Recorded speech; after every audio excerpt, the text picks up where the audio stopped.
Hello and welcome back to another video.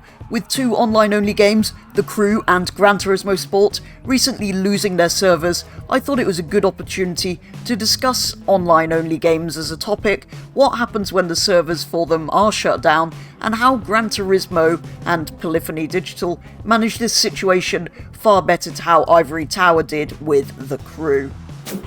Let's start with The Crew then, as an example of how not to manage the shutting down servers of online-only games, with no effort or care given at all to the fact that this renders the game permanently, completely unplayable after just 10 years.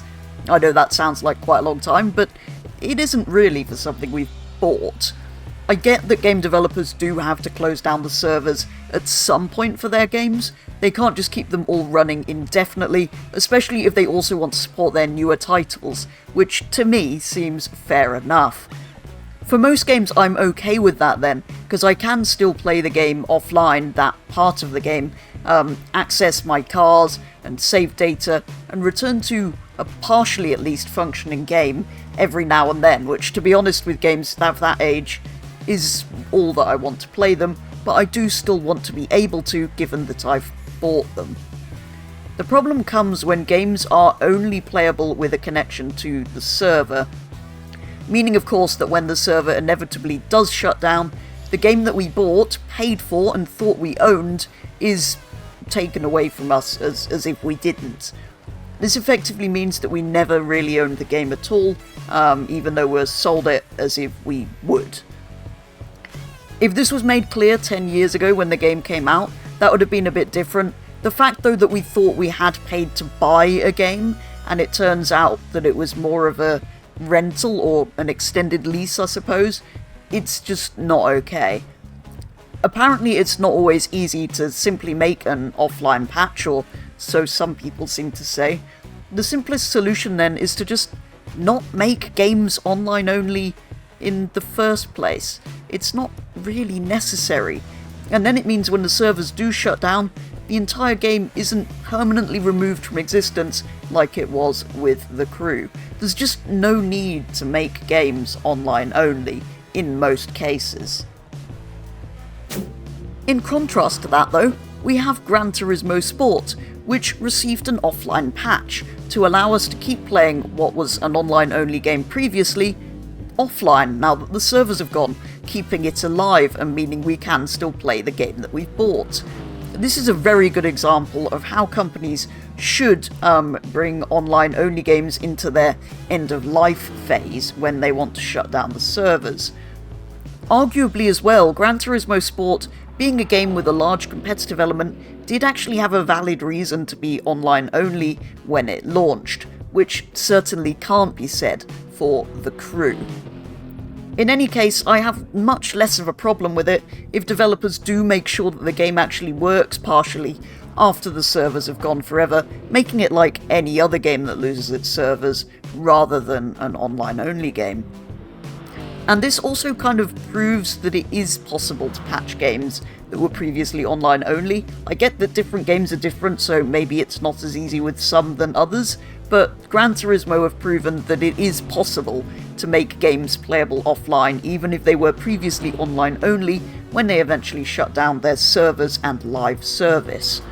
Now, yes, a lot of the game does become unplayable even if you do this, so you've kind of only own part of the game that you know is going to work forever.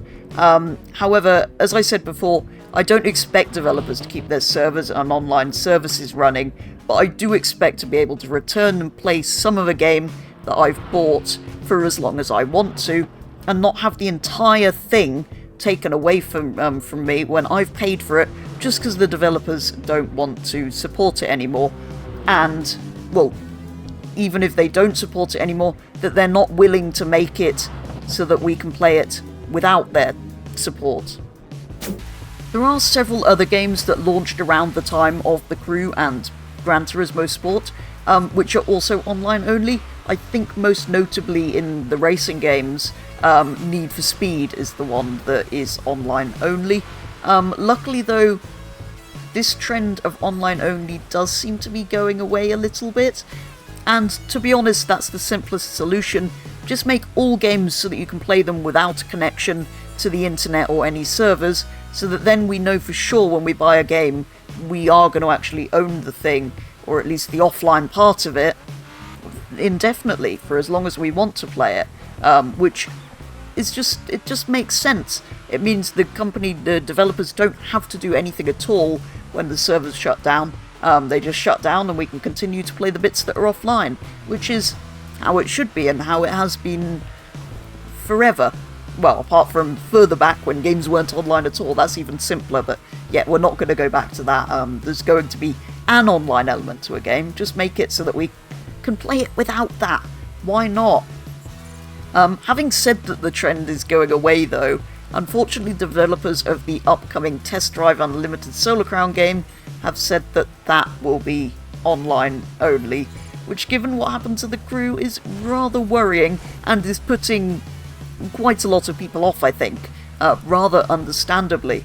Whilst I would prefer that all games were just offline playable to begin with, if for whatever reason they do insist on being online only, they do need to be managing it like Polyphony did with Gran Turismo Sport.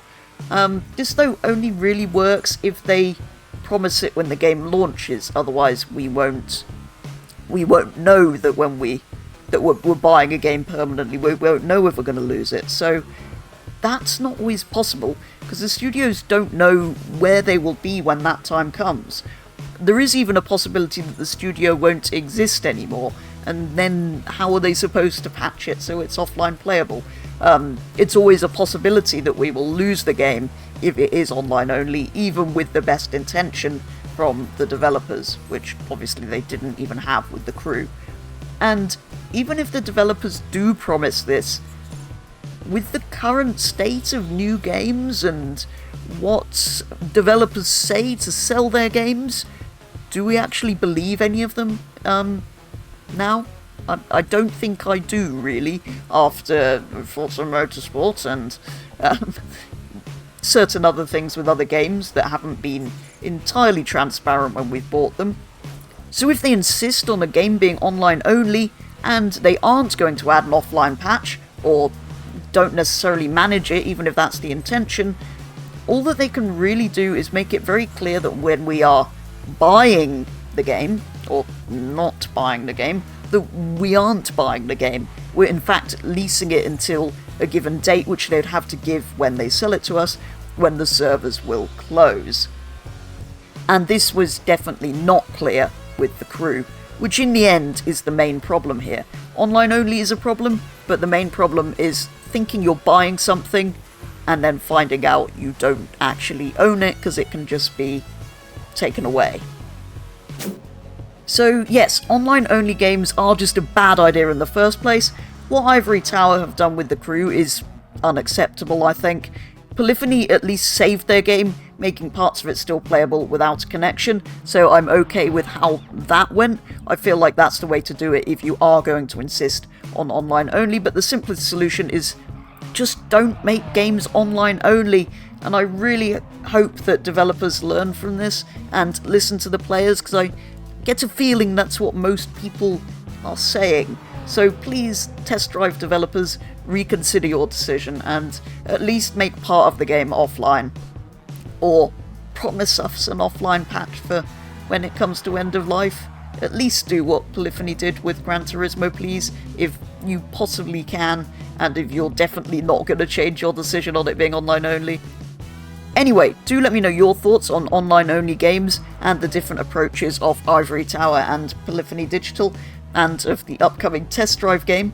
For now, though, that is going to be all, so thank you very much for watching, and I will be back with the next one very soon.